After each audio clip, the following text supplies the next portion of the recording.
This moved rider is now heading to his pickup location. This is where he will wait for his passenger. By the way, the location is Araneta Center, Cubao. Watch what happens next.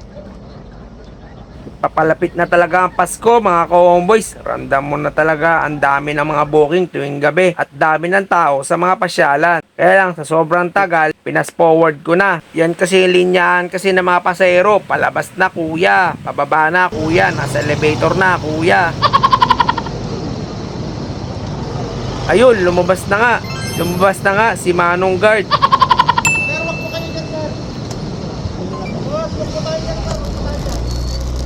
Dito talaga ako bumilip kay Manong Guard. Sa dami kasing mga gwardiya nang nakasalumuha ko. Bang parang laging galit kapag nagpapalis ng mga rider or ng mga driver.